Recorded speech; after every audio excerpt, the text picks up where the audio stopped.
नमस्कार, मैं प्रशांत और आप देख रहे हैं द एचडी न्यूज। देखिए, जनसुराज अब रफ्तार पकड़ लिया है, बुलेट के जैसा। लगातार जनसुराज को जो चैलेंजेस मिल रहे हैं उसको सहर्ष प्रशांत किशोर स्वीकार रहे हैं कि हर तरह के युद्ध लड़ने के लिए हम तैयार हैं। याद होगा, एक दो दिन पहले बीजेपी की तरफ से चैलेंज दिया गया था कि अगर है हिम्मत तो जनसुराज उपचुनाव लड़के दिखाए, खटिया खड़ी हो जाएगी।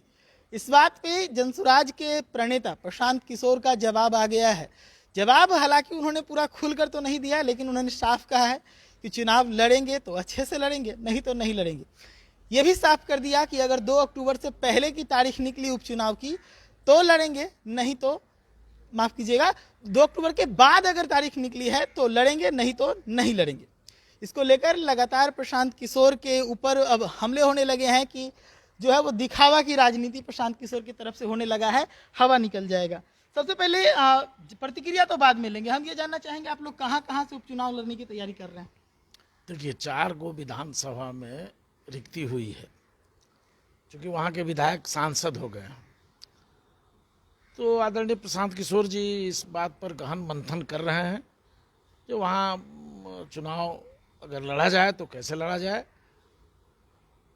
इसलिए अभी इस पर तो मंथन चल रहा है, रायशुमारी चल रही, विचार विमर्श चल रहा है, अभी निर्णय हुआ नहीं है। ऐसे आदरणीय प्रशांत किशोर जी ने गया की सभा में घोषणा भी की है कि उसमें भी उन्होंने संभावना ही जताई है कि अगर 2 अक्टूबर, देखिए पार्टी जब 2 अक्टूबर को बनेगी उसके बाद कोई भी चुनाव होगा तो उसमें आदरणीय प्रशांत जी की मंशा है कि उस चुनाव में शिरकत किया जाए। तो अब तो देखिए जब चुनाव आयोग कब घोषणा करता है, कब डेट निकालता है, तारीख मुकर्रर करता है। वैसे आदरणीय प्रशांत किशोर जी बड़ी गंभीरता से इन 4 सीटों पर चुनाव लड़ने के लिए विचार कर रहे हैं। जब विचार अंतिम निर्णय हो जाएगा, अंतिम रूप ले लेगा, तो फिर उनका संकेत हम लोगों को मिलेगा और फिर हम आपको स्पष्ट करेंगे, जानकारियां देंगे। लेकिन जिस प्रकार से प्रशांत किशोर जी आश्वस्त होकर कह रहे हैं कि 2 तारीख के बाद का कोई भी डेट होगा तो हम लोग चुनाव लड़ने के लिए तैयार हैं, तो क्या आप लोग कैंडिडेट चुन चुके हैं? ठीक है कह रहे हैं। सवाल है जब हम राजनीतिक पार्टी में आ जाएंगे तब हमको अखाड़ा में तो कूदना ही है ना। तो जितना चुनाव होगा, पंचायत का चुनाव हो, विधानसभा का चुनाव हो, बिहार विधान परिषद का चुनाव हो, जो भी चुनाव होगा उसमें जो आजमाइश होगी। सवाल मेरा ये है कि चुनाव हो गया है क्या कैंडिडेट का? ये तो अभी गोपनीय है और इस पर हम अभी आपको कुछ जवाब नहीं दे पाएंगे। समय बहुत कम है, उस हिसाब से तो लग रहा है कि चुनाव हो चुका है। अच्छा, तो वो अभी इस पर कहा ना, जो इस पर अभी हम अभी तत्काल कोई प्रतिक्रिया नहीं देंगे। समय आने दीजिए, आप लोगों को बुला करके बताएंगे हमारा कौन कैंडिडेट होंगे, कौन चुनाव लड़ेंगे, कहाँ से लड़ेंगे, ये सारी चीज़ें आपको बताई जाएगी। आम आदमी जानेगा, सभी मीडिया कर्मी जानिएगा। इसमें जल्दीबाजी का है, इतना गुताल है। अभी बिहार के अंदर या फिर ये कहेंगे पूरे देश के अंदर एक मुद्दा है जिसको लेकर बहुत स्थिति खराब बनी हुई है। जो डॉक्टर्स हैं वो अपना काम ठप कर चुके हैं। आपको पता होगा, कलकत्ता में एक डॉक्टर बिटिया के साथ बहुत गलत व्यवहार हुआ है, उसकी हत्या कर दी गई, जिसके बाद से अब स्थिति यह है कि यहाँ पर जो स्वास्थ्य व्यवस्था है वो ठप कर दिया गया डॉक्टर्स के द्वारा। कैसे देखते हैं पूरे माहौल को? एकदम नाजायज हुआ है उस डॉक्टर के साथ।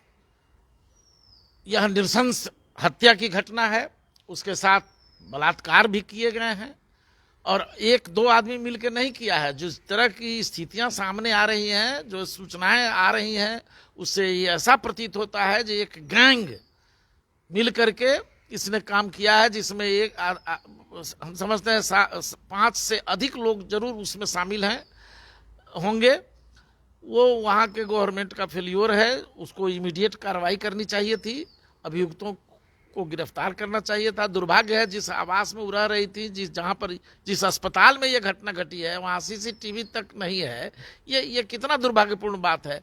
नंबर 2, लेकिन भारतीय जनता पार्टी जो इस पर बहुत आग बबूला है या बरबर बोल रहा है, उसकी वह जुबान कहाँ चली गई है जो अभी 1 सप्ताह पहले मुजफ्फरपुर में, बिहार के मुजफ्फरपुर में एक दलित युवती के साथ, दलित नाबालिग बच्ची के साथ दुष्कर्म किया गया, उसकी हत्या कर दी गई।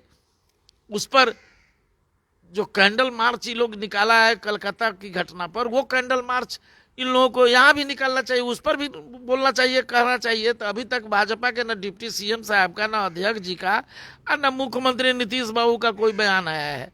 पुलिस अपना काम कर रही है, ठीक बात है, लेकिन ये नेता लोग इस पर चुप्पी क्यों साधे हुए हैं, यही विडंबना है। लेकिन कल इस पर बीजेपी की तरफ से प्रतिक्रिया आई है कि हमने बुलडोजर चला दिया आरोपी के घर पे। ये कल आई है। उनका जो महिला मोर्चा है नगर निगम का, जो कैंडल मार्च निकाली थी, उस मेमोरेंडम में इसको भी शामिल रखना चाहिए था ना, कहाँ रखी थी वो महिलाएं? उस महिला को अपनी महिला नहीं समझती है, बिहारी महिलाओं को। तो जहाँ भाजपा शासित प्रदेश है वहाँ अगर बलात्कार की घटना होती है, वहाँ अगर दुष्कर्म होते हैं, वहाँ अगर नारियां प्रताड़ित होती हैं, तो उसके लिए इन लोगों की जुबान सिल जाती है। और जहाँ नहीं है इनका शासन, वहाँ के लिए ही बहुत हल्ला करते हैं। ये इनका स्वभाव है। इसलिए दोनों घटना दुर्भाग्यपूर्ण है। बिहार की उस दलित बेटी के साथ जो जुल्म हुआ है वह भी निंदनीय है और अभियुक्तों को कड़ी से कड़ी सजा मिलनी चाहिए। और जो कलकत्ता की घटना हुई है जनसुराज, उस घटना की भी कड़ी भर्त्सना करता है। तो ये घटना जो है वो लगातार है। बिहार के अंदर 3 घटनाएं लगातार, जहानाबाद में हुआ, औरंगाबाद में हुआ, मुजफ्फरपुर में हुआ। आखिर ऐसा क्या है, किसी घटना पे पूरा नेशनल लेवल पर उसका हाइप बनता है, कई घटनाएं हैं जिसपे लोग बोलना भी ठीक नहीं समझते। नहीं, देखिए, जो घटनाएं हो रही हैं बिहार में, हमने पहले भी कहा था, और हमारे नेता, हमारे जनसुराज के संस्थापक और प्रणेता पदयात्रा अभियान के आदरणीय प्रशांत किशोर जी भी बार बार बोल चुके हैं कि इस सरकार का लॉ एंड ऑर्डर फेलियर है। ये पहले जंगल राज था जिसमें अपराधी बंदूक से लूटा करते थे। अब ये जो मौजूदा राज है, ये अधिकारी लूट रहे हैं लोगों को। पुलिस शराब माफिया को बचाने और शराब बेचवाने के काम में लगी हुई है, तो उसको लॉ एंड ऑर्डर से मतलब अब रहा नहीं। अपराधी छुट्टे घूम रहे हैं, हर जगह अपराध हो रहा है। चारों तरफ बिहार में अपराध का एक तरह से पैरेलल सिस्टम चल रहा है और अपराधी इतने निर्भीक हो गए हैं कि कब कहाँ किसकी जान चली जाए, कब कहाँ किसको गोली मार दिया जाए, ये कहना बड़ा मुश्किल हो गया है। पत्रकार साहब, आप लोग तो पत्रकारिता कर रहे हैं, चारों तरफ घूम रहे हैं, देख रहे हैं स्थितियों को, और ये सच्चाई है। इसको बिहार की जनता भी समझ रही है। जब नीतीश कुमार जी से ये बिहार नहीं चलने वाला है। एक बहुत चर्चित पुल है, वैसे तो बिहार में बहुत से पुल हैं, और एक पुल है, अगर वो बनेगा भी तो इतिहास उसको इसलिए याद रखेगा कि वो 3 डुबकी लगाया गंगा जी के अंदर। अगुवानी पुल जो भागलपुर से बन रहा है, घाट पे बन रहा है, सुल्तानगंज को जोड़ते हुए।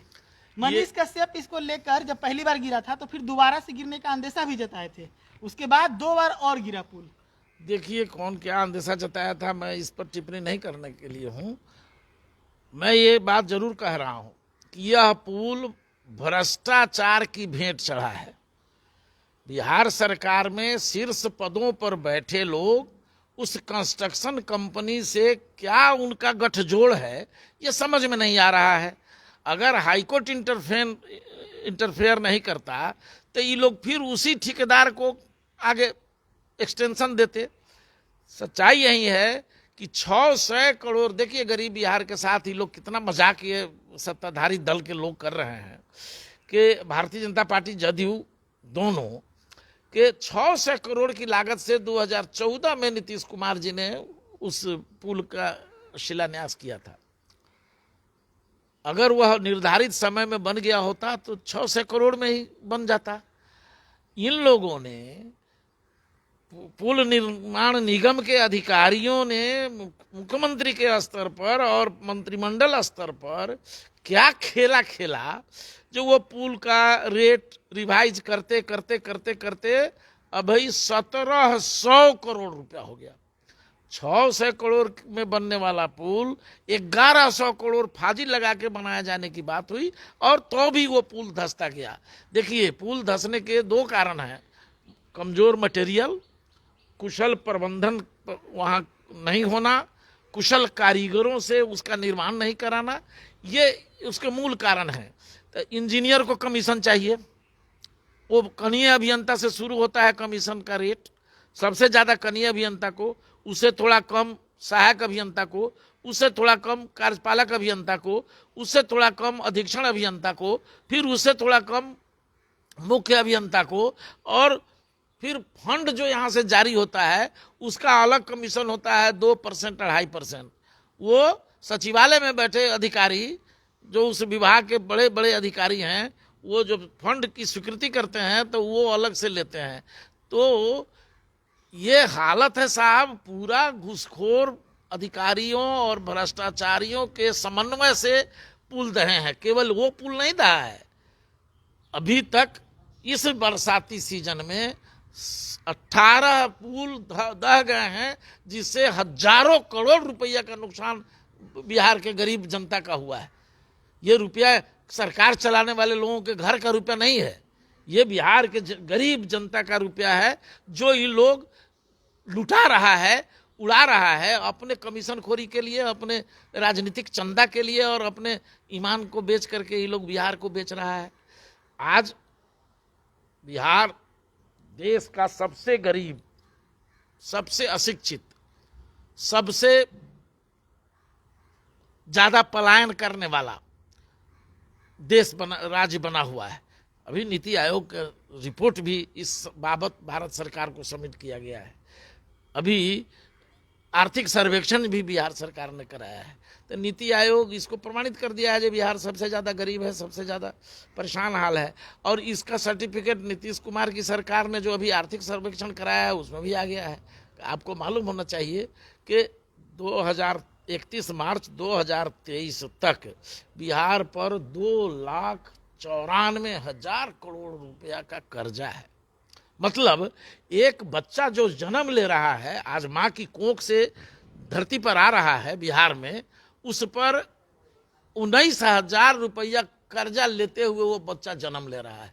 बच्चा या बच्ची, कोई भी संतान बिहार में अगर माँ की पेट से बाहर निकल रहा है, आज जन्म ले रहा है, वो 19,000 कर्जा लेके आ रहा है। इस दुर्गति तक 15 साल तक लालू यादव की, राबड़ी देवी की सरकार, 19 साल से नीतीश और भाजपा गठजोड़ की सरकार, इन दोनों सरकारों ने मिलकर बिहार को दरिद्र राज बना दिया है, बिहार को गर्त में धकेल दिया है। ये हालत है साहब। कहने के लिए उसके नेता लोग बरबर कर रहे हैं जब बड़ी विकास हो रहा है, तो नीतीश बाबू विकास पुरुष हैं। यही विकास पुरुष का हाल है, देख लीजिए। चलिए, तो हमारे साथ जनसुराज के प्रवक्ता संजय ठाकुर जी थे। हमने बातचीत किया कई मुद्दों पर। जनसुराज उपचुनाव में उतरेगी या नहीं उतरेगी, तो किन सीटों पर उतरेगी, इन सभी मुद्दों पर भी बातचीत हुआ। डॉक्टर जो बिटिया है जिसके साथ दुर्व्यवहार किया गया, हत्या कर दी गई कई जगहों पर, सिर्फ हमने कलकत्ता के बारे में बात नहीं की, मुजफ्फरपुर भी, जहानाबाद भी, जहाँ जहाँ भी अपराध हुआ उसके बारे में बातचीत किया। साथ ही एक ही पुल है बिहार के अंदर जो पूरे इतिहास में आगे याद किया जाएगा कि बिहार सरकार ने एक ऐसे पुल में हाथ लगाया था जिसका बजट 600 करोड़ से बढ़कर 1700 करोड़ हो गया था 3 साल के अंदर, और 3 साल में ये पुल 3 बार गिरा था। क्या कुछ कहा इस पूरे मुद्दे पर संजय ठाकुर ने, आपने साफ तौर पे सुना। अपनी राय भी आप कमेंट सेक्शन में रखिए और जुड़े रहिए जय न्यूज के साथ।